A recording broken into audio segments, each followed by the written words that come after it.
Hey everyone, Scott Mantz here. Thank you so much for joining us for Landmark Theater's Retro Replay screening series 1999, The Year That Changed Cinema, featuring The Virgin Suicides, which had its world premiere at the Cannes Film Festival in May of 1999. And joining us for this conversation, we're joined by writer-director Sofia Coppola and actors Kirsten Dunst and Josh Hartnett. Welcome all. Thank you all so much for joining us for this conversation. I want to start, obviously, with Sofia. Like, what does The Virgin Suicides mean to you after 25 years now, especially because it was your first feature film as a director? I mean, I have such great memories of being with Kirsten and Josh and that summer in Toronto that we made the film. And of course, it was very exciting and nerve-wracking to make my first movie. But I love that movie. It's very close to my heart, and it makes me so happy that young girls come up to me and tell me how much that movie means to them because I loved the book, and it makes me happy that it stuck around. And not a lot of people saw it when it came out.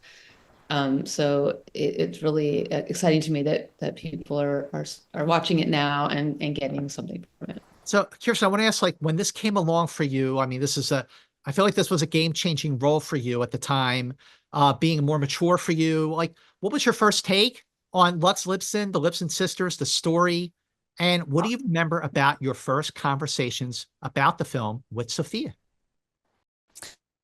When I first read it, I was very nervous because I hadn't even though I was, I probably was 15. I think I might have turned 16 on the movie.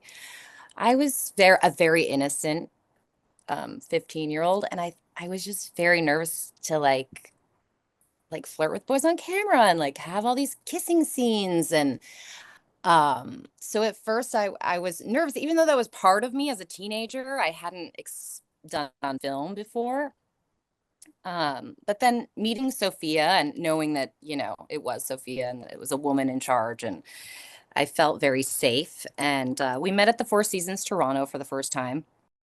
And I just immediately felt comforted by her, and that she was going to take care of me. And there was also a real drive in me to do something different. And the fact that she saw me in a way that other people weren't seeing me meant a lot to me, more in reflection than at the time.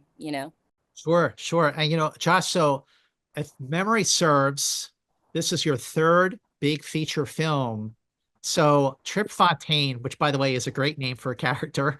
Yep. What's your take on Trip? What did you see in the script, and what were your conversations like with Sofia about the character in the film?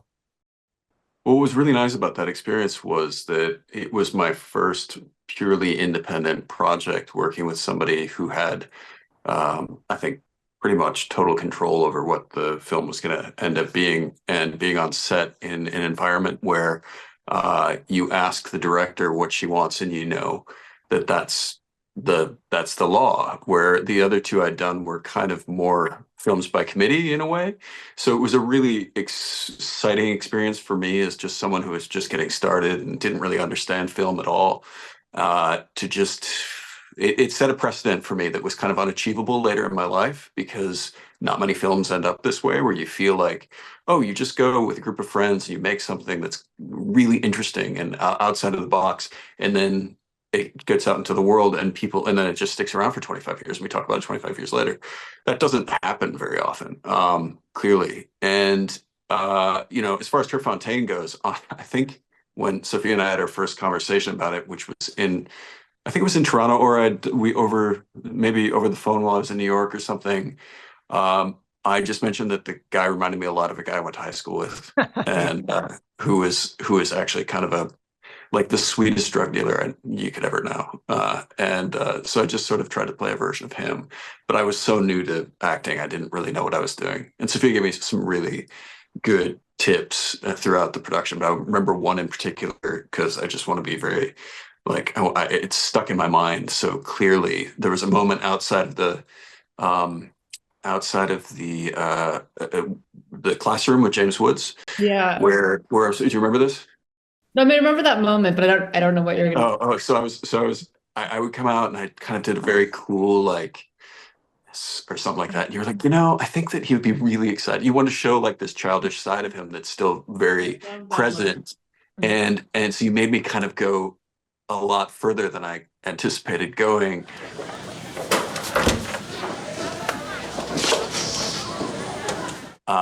And because I knew nothing about acting, I thought like, well, the character is really just one block character and he just stays the same throughout. And if you change that, then you've done a bad job.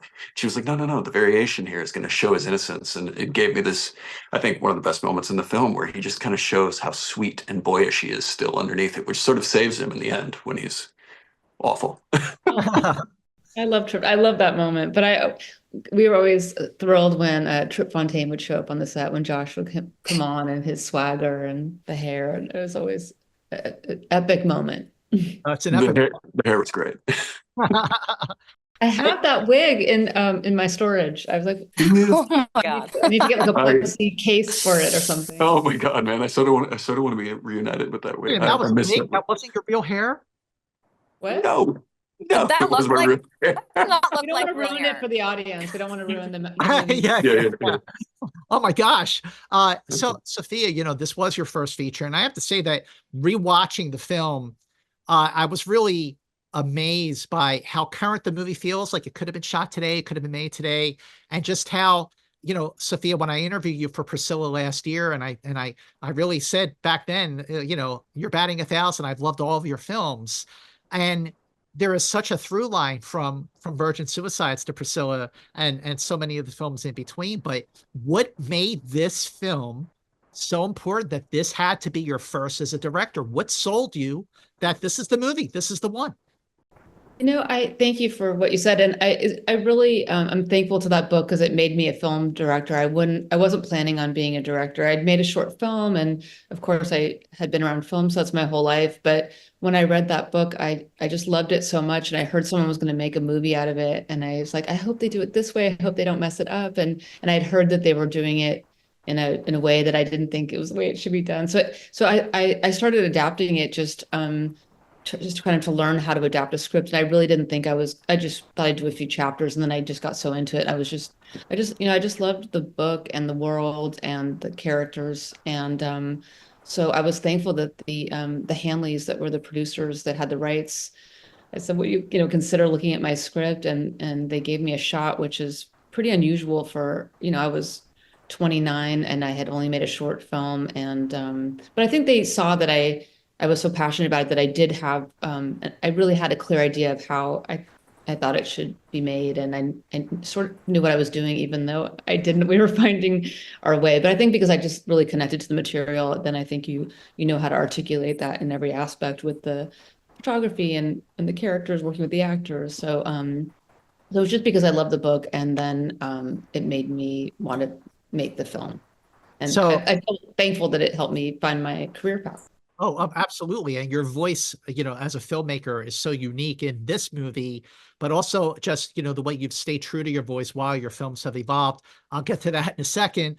You know, Kirsten, I would love to hear how, you know, Josh talked about, like, you know, it's like a couple of tips that Sophia gave him to, you know, help him, you know, inform his performance and his role. How did your collaboration with Sophia help you inform your approach and your points of connection for playing Lux Lipson? You know, I think it was the first time I had done a movie where I didn't feel like it was performative at all, or for like, it felt very insular, our set, and very, like we were doing something that just happened to be filmed. You know what I mean? It didn't feel like you have to do that, yeah, like hit this mark, or it felt very real, as real as, you know, and it's always what you want to capture, you know, that magic that doesn't feel stilted or like you're just saying a line, or I just felt like it was a very warm, collaborative, and safe environment to kind of do what felt natural. Like she set it up in a way where it felt real, you know, which is always kind of the goal, I think. But yeah, Sophia would play music on set, and we got together you know, before we started filming, and we'd make sandwiches together and just hang out as a family. So we had that dynamic early on. She set up different acting exercises in that way. Um, yeah, that summer was amazing for me. I You know, think also that we had a real, I think that the fact that we had a real house helped too, because it Yeah, that's wasn't true. a stage that was built. We had this real house and we got to rehearse in the house. We spent a lot of time in that house together, and it had, you really went up the stairs and the girls' bedrooms were there. And so we spent a lot of time with them in their nightgowns in that actual real place. what were some of the evolutions of the film that came out of that rehearsal? So, you know, you adapted the book, you wrote the screenplay, but then when you get the whole cast together, you know, Josh, Kirsten, James, Kathleen, you know, Turner, and everybody just starts to gel in a way that the film maybe evolved in a way that wasn't on the page. You know what I mean? Did that happen at all with this? Yeah, I think the fact that we spent maybe a week or two in the real house, and the Lisbons all did things as a family, and they really did make lunch together, and then we did all these kind of improv things. So then by the time we got to filming, they knew each other and had they had a rapport. And then when Josh showed up, because he's not part of that little family unit, I felt like when Josh put his costume on, I just started to move differently. He just sort of became Trip Fontaine, which was really fun to watch. And that seemed like everyone just responded to each other. But being in real locations, I think helped. And it was, yeah, summertime, and it was fun. So when you're like rehearsing and you're memorizing your lines, okay, and you're thinking about your approach to a performance and you think you got it, I'm like, okay, I'm good. So Josh, when you got to set and you're wearing your wardrobe and now the wig that I know about, but how did your chemistry with Kirsten like bring something out of your performance that even you weren't prepared for? In other words, like how did the cast, like being on the set, elevate you in a way that surprised even you? Well, Kirsten and a few of the older actors were so much more experienced than I was, and I'd seen Kirsten in a few movies already, just because I liked going to the movies as a normal person. I wasn't like someone studying film, but I saw Wag the Dog, and I saw Interview with the Vampire, and like these. So Kirsten was a movie star, and James Woods I'd seen in The Hard Way when I was young, because I really liked LL Cool J, and of course Kathleen Turner was in Romancing the Stone. So they were these kind of icons of film, and my job was just to try to keep up, just like the goose or whatever, the duck whose all the work is going on underneath the surface, because that character is so smooth. You have to just pretend that you know what you're doing. But the chemistry was there from the beginning with all of them. I feel like they were so much like an integrated unit that I didn't have to be a part of it, but I had to go kind of mess it up a little bit. And Kirsten was super professional, and even at 16 or 15, and so like I don't know, just had wisdom beyond her years, and everybody just felt like they were.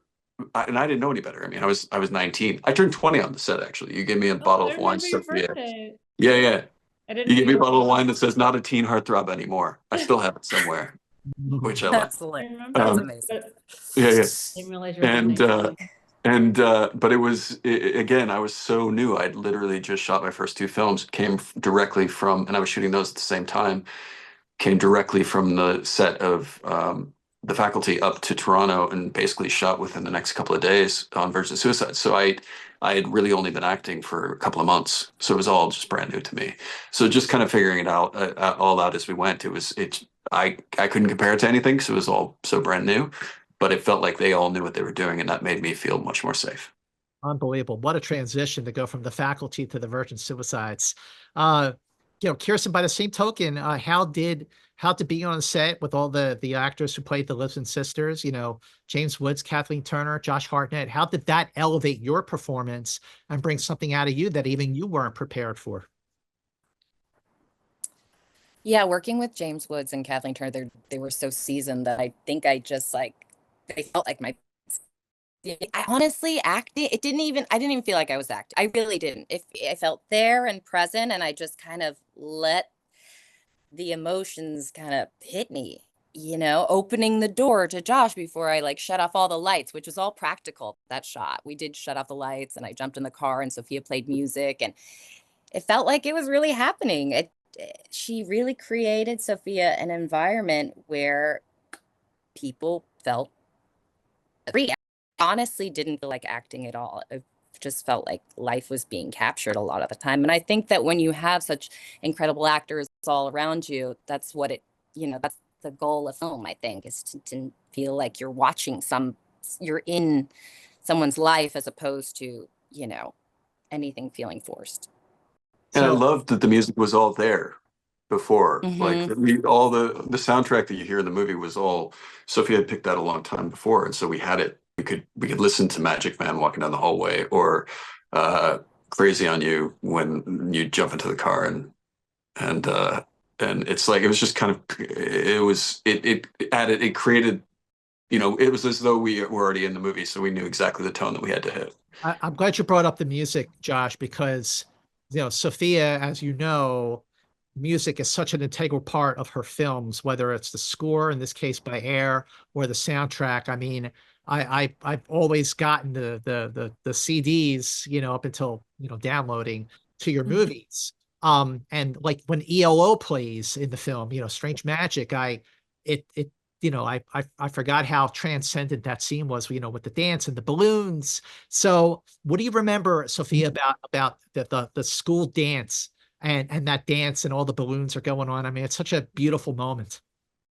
Yeah, I loved doing that scene. It was really just, the whole setting. There's a photographer called Bill Owens that took photos in suburbia in the 70s, and there's a photo of the little foil stars hanging down that had in mind when we did that set. The whole movie is a memory, so we wanted to have sort of that magic of first love and teenagehood as a kind of gauzy memory. So that was the approach, and it was really, when Kirsten and Josh sneak behind the bleachers with the peach snobs, like it's all these kind of epic teen moments that we tried to capture. And it helped a lot to have to play music on set, and also to have kids that were really that age, and so everyone was really experiencing it and having fun.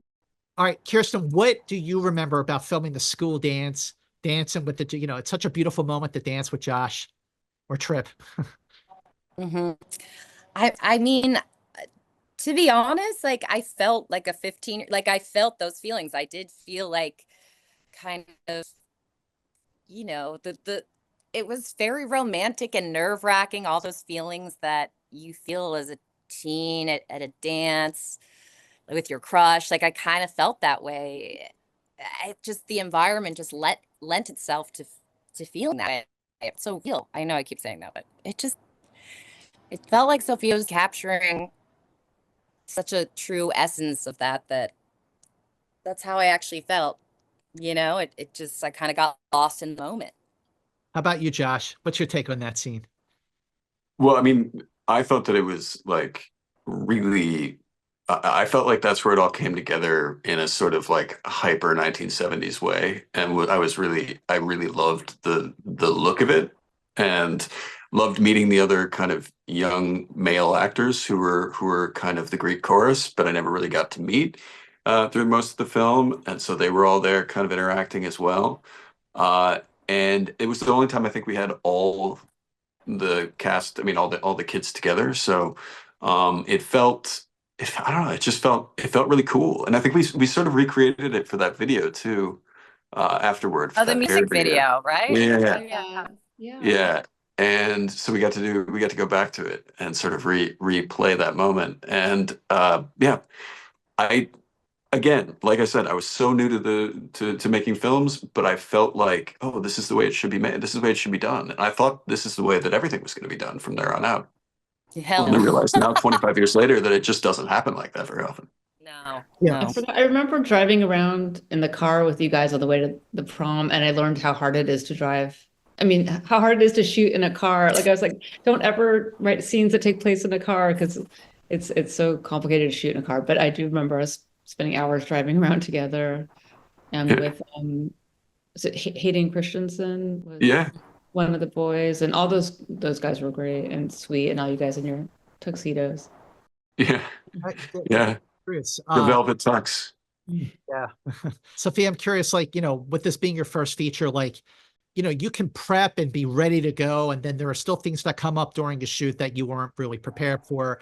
So what were the biggest takeaways for you after filming The Virgin Suicides that you took with you to Translation somewhere, every other film after that, Marie Antoinette, all that stuff that you learned from Virgin Suicides?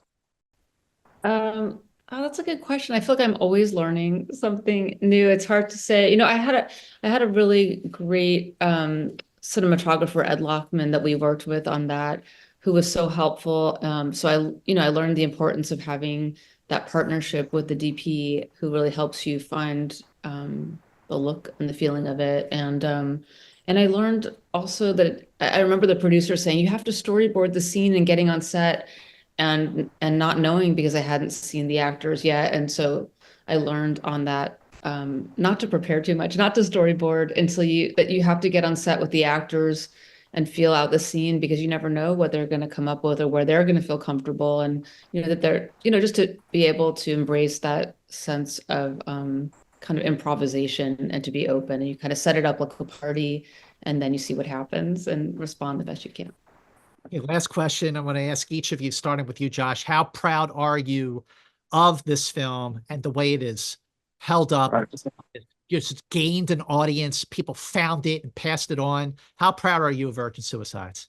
As proud as I can be. I mean, it was, if it's 1 out of 10, I'm like, it's 100. Like I have people come up to me all the time telling me that they love Virgin Suicides, and it's kind of it's a cultural touchdown in a way that not many films get to be. And it was an excellent experience as well. So when you actually make something with wonderful people that ends up being a sort of something that people talk about in the long run, it's kind of the best of all worlds. And so I'm extraordinarily proud to have been a part of it. Kirsten, for you, how proud are you of Virgin Suicide, and how did things change for you? The kind of roles you were getting after the movie opened? Well, started my career with Sophia too. Like, we've maintained this relationship and have, found each other at different points in our lives and filmed together. So to bond and to have started there, it's such an important part of growing up. To have a woman that I looked up to think I was beautiful and talented really set me up in this industry, to have a confidence that I don't think many actors have, and that really laid a really intense grounding thing for me for the rest of my career, and how people treated me and how I viewed myself, and always having Sophia as that touchstone. It's invaluable as a woman in this industry and what she's given to me. And last question for you, Sophia, like, not only how proud are you of the film, but also just like, what does it mean to you now in 2024 versus what it meant to you in, May of 1999? Yeah, I'm just so happy that it turned out the way, the way that we hoped, the way I imagined.